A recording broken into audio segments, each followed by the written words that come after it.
galera, Elite Cast, mais um episódio aqui na Copa Grandes Mestres, primeiro campeonato grande do ano aí, iniciando o calendário. E eu tenho o prazer de ter aqui o Felipe Matos com a gente aí da Copa Keisei, né? Tá aqui prestigiando o campeonato, a gente arrastou ele pra cá. Bem-vindo, Filipão, como é que você tá? Legal, tudo bem? Eu que agradeço aí pelo convite para participar desse bate-papo com vocês.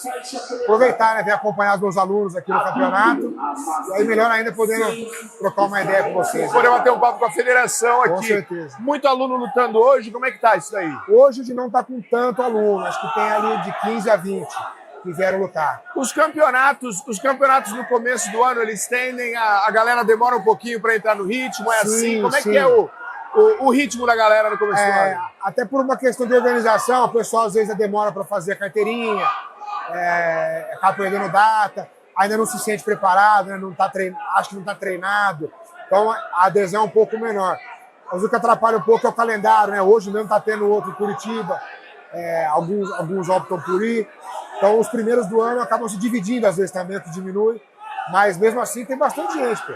Tem bastante gente. E ainda assim, você trouxe entre 15 a 20 alunos, né? Sim, é. Qual é a importância de lutar os campeonatos, além da satisfação, mas a importância de lutar os campeonatos da federação?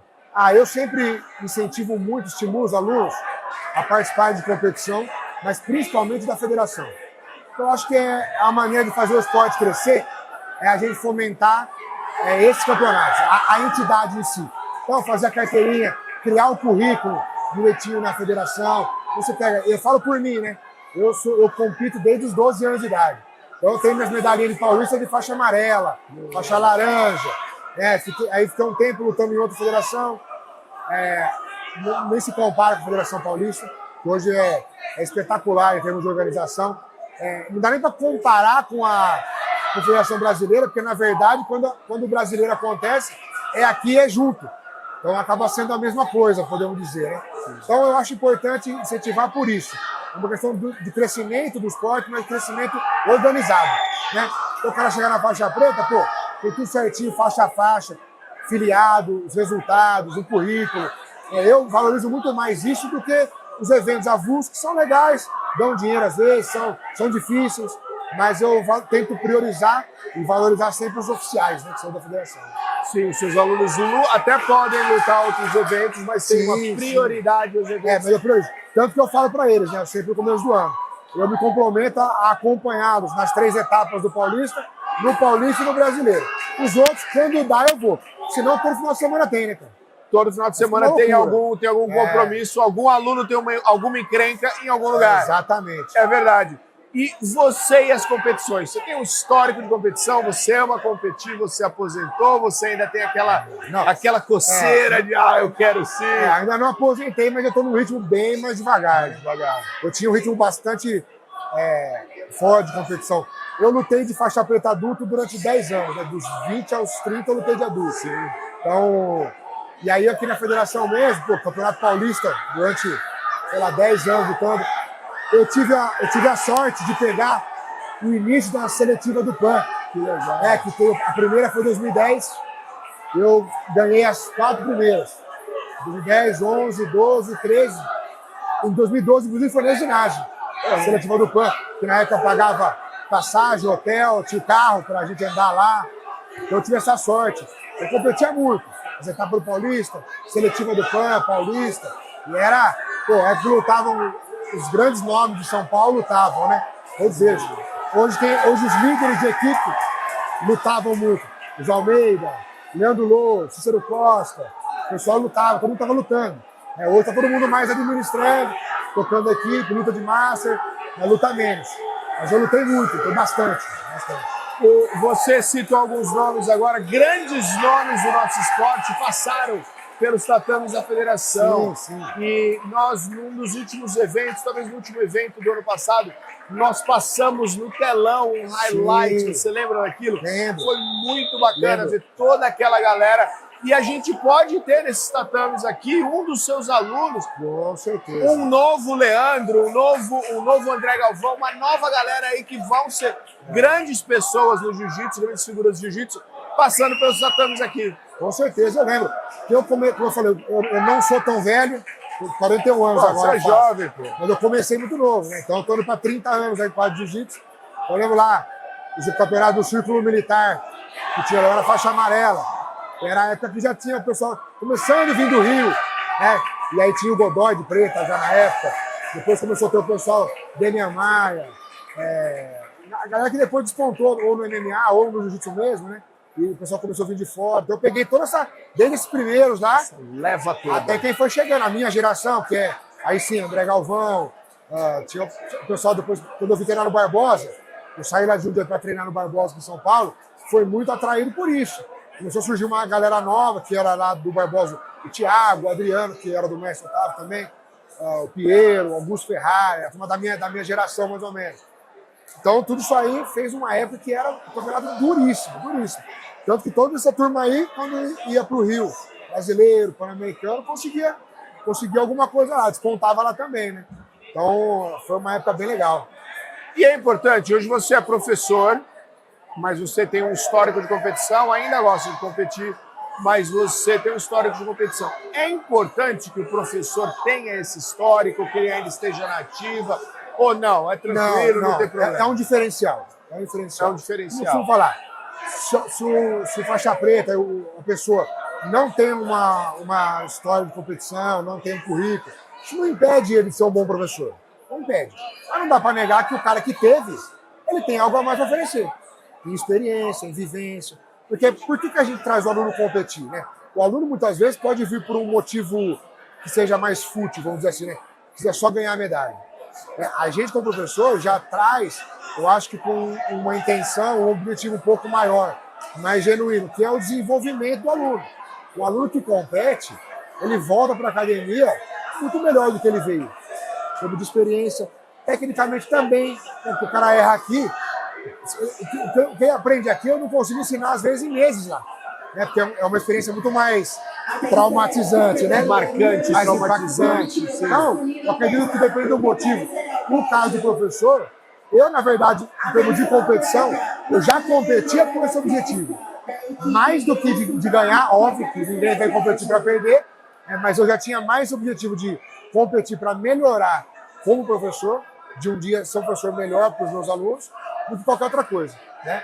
Então, eu acho que a competição é muito importante, E como que o competir te fez o melhor professor? Compartilha talvez alguma lição que você tenha aprendido com a competição que te fez melhor. Eu tive algumas, não é fácil para ninguém, né? Falando da minha experiência, as minhas dificuldades, né?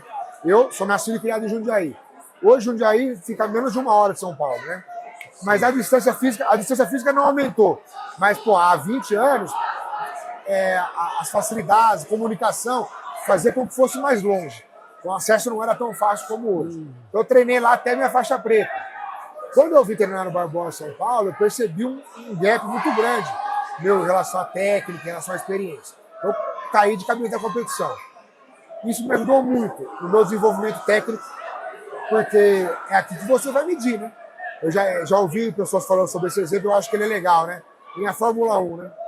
Você fala assim, pô, o que tem a ver a Fórmula 1 com os carros que a gente dirige no dia a dia? Pô, é lá onde testa, né?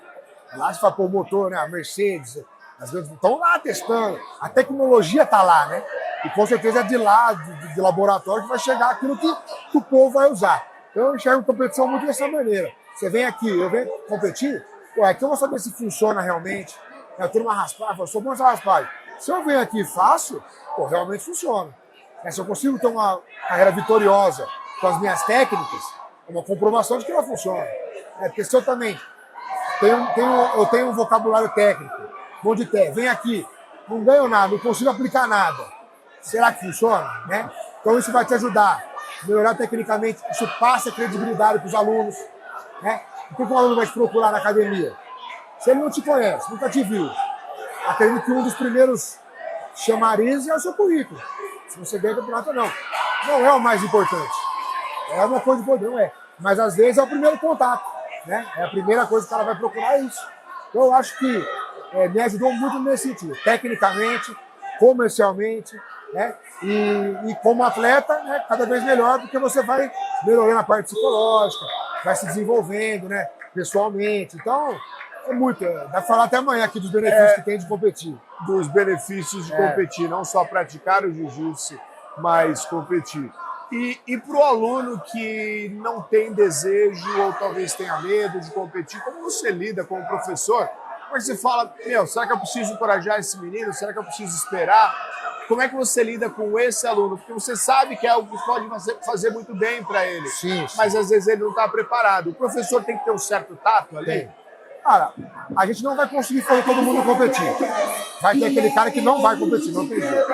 Eu acho que o primeiro passo é apresentar todos esses benefícios que a competição traz para o cara, principalmente pessoal, né? O cara que vem competir, independente do que ele faça na vida dele, essa experiência da competição vai agregar, vai tornar ele melhor em qualquer outra coisa que ele faça, né? Então, acho que o primeiro passo, a primeira tentativa é essa. Deixar claro para ele os benefícios que a competição pode trazer. E aí explicar que ele não precisa se tornar um atleta, mas vir uma vez. Porque normalmente quando o cara vem uma vez, ele continua. O bichinho morde ele, aí ele não... Porque a pessoa percebe esse benefício, ele sente a melhora que ele vai ter, né? Uma outra estratégia que a gente tem é o nosso campeonato, né? Que às vezes... Fala um pouquinho do campeonato. O principal objetivo desse campeonato é esse. É fazer um campeonato de entrada. O nosso aluno se sentir um pouco mais confortável, criar um pouco mais de coragem, porque a Copa tem o nome da academia, é a gente que organiza, apesar de a parte do staff, a parte de arbitragem ser tudo contratada o pessoal que muitos da federação mesmo vão, né? Então a estrutura lá é com o campeonato normal, mas às vezes por estar perto de casa, a gente está envolvido com a organização, o cara se sente um pouco mais confiante. E às vezes é uma porta de entrada, ele vai lá, aí fala, pô, e vai pro Paulista é a mesma coisa, é até melhor, tem mais estrutura. Então, são estratégias para tentar fazer o cara ir a primeira vez. Se for a primeira, dificilmente o cara para de ir. Uns mais, outros menos. Agora, vai ter aquele cara que você não consegue. Eu tenho alguns casos que você não consegue quebrar essa barreira. E paciência, vai ser um bom aluno. Aí a briga é outra. É o cara entender que, independente se ele vai competir ou não, aí é uma opinião minha da nossa equipe. Independente se vai competir ou não, tem que ficar bom. Porque ele é treino para os amigos que vão competir. E se ele está lá treinando, a gente tem que manter um padrão de qualidade. Porque às vezes a gente vê isso acontecer, né? Quem vai competir, tem uma academia, quem vai competir fica bom. E se não compete, fica ali meio, é só por hobby. Não, negativo. Tem que ficar bom também. Se vai lá, tem que ficar bom. E aí isso é um hobby sério. Eu dou sempre exemplo. Já viu aqueles caras que o cara coleciona, né? Carrinho, coleciona, sei lá o que for, é um hobby. Pô, o cara quer ter os melhores daquilo, né? Ela gasta um dinheiro, constrói um canto na casa só para aquilo. Isso é a mesma coisa, é um hobby, legal. Vai comprar um kimono legal, vai escolher uma academia que seja boa e vai treinar para ficar bom, né? Porque senão eu acho que isso faz o cara parar. A falta de objetivo, né? Então, independente se vai competir ou não, lá a gente tem essa e isso faz com que o treino fique duro. Você vai lá treinar, o cara não compete, mas é um cara bom. Faz ser um treino duro. Não compete porque não quer, porque não pode, né? Hoje lá na minha academia, a maioria não compete. É bastante gente que compete. Mas não todos são treinos duros. São treinos duros. Eu acho que lá competidor não chega a meio a meio. A menor parte. Mas é sempre treino duro, com certeza. Agora, falando um pouquinho, não de competição. Eu estou chegando ali em faixa roxa, faixa marrom. Professor, eu quero começar a dar aula. O que eu tenho que fazer? Hoje em dia, eu peço muito para os meus olhos. Primeiro de tudo, quanto antes você identifica essa vontade, mais fácil e mais chance de você se tornar um bom professor. Porque você já passa a treinar desde aquele momento com outra mentalidade. Hoje está muito mais fácil. Hoje o que tem de informação, que tem de acesso de cursos, de conteúdo de qualidade para o cara que quer dar aula, se preparar, se formar de verdade, se instruir, para isso é muito, né? Hoje a minha equipe é independente, como eu disse, eu era do Barbosa. O mestre Barbosa tem, na B9, ele tem um curso de formação de faixa preta, de formação de professores, que eu ministrava um módulo lá, um módulo de ética, e quando a minha equipe ficou independente, o mestre, ele quis que eu continuasse. Então até hoje faço parte do corpo docente desse curso. O Adriano Silva dá um módulo sensacional de aula para criança. O professor Diego dá um módulo só de história do jiu-jitsu. Eu dou um módulo de ética, que é mais comportamental, relacionamento. É um curso completo para o cara que quer virar faixa preta da aula, né? E como esse, tem outros também. Tem curso de gerenciar academia, de administrar academia. Então, hoje está fácil. Então, o que eu aconselho é, o cara já identificando essa vontade de ser professor, quanto antes ele começar a se preparar, melhor. Hoje, graças a Deus, conteúdo é o que não falta. Né? Por exemplo, aqui, né? Hoje eu estou aqui dando uma pequena contribuição, mas já deve ter passado por aqui gente com muito mais capacidade, muito mais experiência, batendo esse papo, que o cara que está lá vai assistir, pô, já vai agregar muito pro cara. Né? Então, não pode o cara alegar falta de informação, não é justificável hoje, não. Então tem que se instruir, tem que se formar, né? Tem que ir atrás. Então, basicamente é isso. Tudo que eu ouvi você falar você quer dar aula, vai se preparar, vai se capacitar, vai se instruir. E hoje a gente tem essa facilidade que aí no passado, pessoal, década de 90, aliás, até depois disso, não tinha tanta disponibilidade, tanta coisa acessível, tanta coisa disponível. Hoje a gente tem. Antigamente, na década de 90, por exemplo, as coisas ficaram muito intuitivas, né? O cara ia dar aula, vou dar aula, olha só, tá treinando, graduou, dependendo do lugar, pô, comecei em 96, não tinha faixa preta. Você viu um campeonato desse aqui, vai lutar faixa preta lá, era 2, 3 lutas, não tinha muita gente. Hoje, chove faixa preta. Então ficou muito intuitivo. O cara treinava, graduava e vai dar aula. A gente tinha casos específicos, mas aí dependia muito eram exceções. Usando com o Fred hoje ali falando, né? Hoje a gente vê o pessoal vendendo curso ou métodos de aula infantil. E eu falo, primeiro método exclusivo para criança. Pô, o voo do Fred tinha, sei lá, 800 alunos criança, tudo catalogado, ficha, tudo certinho. Isso na década de, sei lá, 60, 70, sei lá. Já fazia. Só que ainda era uma exceção. A maioria ainda vinha nesse esquema de intuição. Treinou, graduou, vai dar aula. Não tinha uma preparação para o cara virar professor. Né? Se ele era bom, ganhava campeonato. Tá bom, vai dar aula, você já é bom, você sabe. E aí com o tempo foi se percebendo que não era assim. Né? Tanto que a gente teve vários exemplos de que a formação do aluno integral, não só na parte competitiva, é importantíssimo, senão você vai ter um problema lá na frente. A gente teve vários exemplos de campeões que a gente perdeu no caminho porque faltou alguma coisa na outra parte da formação, não só a técnica competitiva, né? A formação humana, né? na contribuição que o jiu-jitsu pode dar na construção do ser humano, né? No caráter, nas responsabilidades, no entendimento, né? Da vida que a gente tem que ter. Né? Fazer escolhas corretas, Exatamente. Fazer escolhas sob pressão. Exatamente. Excelente. Cara, que papo maravilhoso. Parece que a gente podia falar a tarde toda aqui. Eu gosto. Desse assunto, deu. Não, mas você disfarça bem? Por quê? Você disfarça bem, quase que não dá pra perceber que você ama o jiu-jitsu. Eu nem teria notado. Eu faço isso desde os 12 anos, cara. A sua vida. Fui fazer faculdade de letras na USP, mas não teve jeito. Não teve jeito, não conseguiu te roubar do Gil. Vivo isso a minha vida inteira. Então eu falo sempre, esse é um outro ponto, é a vocação, eu acho, né? Vai de ser professor de jiu-jitsu? Tem que viver o jiu-jitsu. Vai viver o jiu-jitsu. Tem que viver o jiu-jitsu. Já é um primeiro passo para ter sucesso, eu acho. Sim, é o primeiro passo. Passo. Essa vocação, esse chamado, esse desejo. Atender o chamado, né? Se você tem isso, tem que atender e entrar de cabeça. Exato.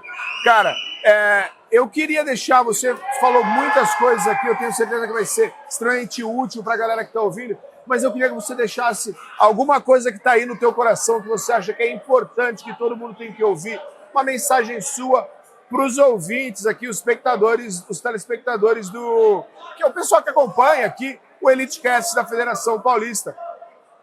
A casa é sua, deixa uma mensagem aí para a galera. Acho que a contribuição que eu posso dar, né, juntando um pouco de tudo que a gente falou aqui, é isso.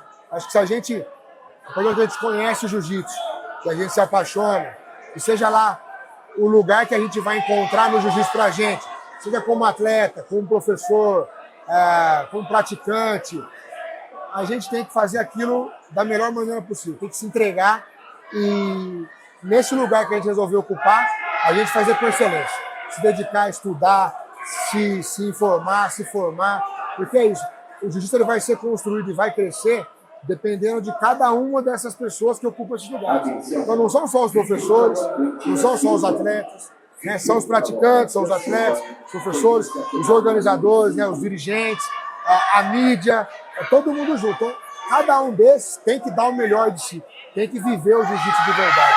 E hoje eu acho que dá para fazer isso. Todo mundo tem condição de fazer isso, né? O jiu-jitsu consegue devolver para a gente o que a gente precisa, seja financeiramente, seja a satisfação pessoal, tudo isso hoje o jiu-jitsu cresceu muito, pode crescer mais, mas acho que a gente já consegue ter o retorno daquilo que a gente entrega. E vai ser proporcional, né? O que a gente entregar, a gente vai receber de volta. Você entrega, você recebe. Tá aí. Excelente recado. Aulas. Pode colocar aí hashtag aulas. Felipe, muito obrigado. Foi um prazerzaço. Prazer foi meu, cara. Muito obrigado. A casa é sua, volte quando quiser. Estou sempre à disposição. É isso aí, galera. Fique ligado no EliteCast. Tem muito mais episódios sendo gravados aí. Teve um excelente episódio agora. Fique ligado que tem muita coisa boa vindo por aí. Valeu, galera.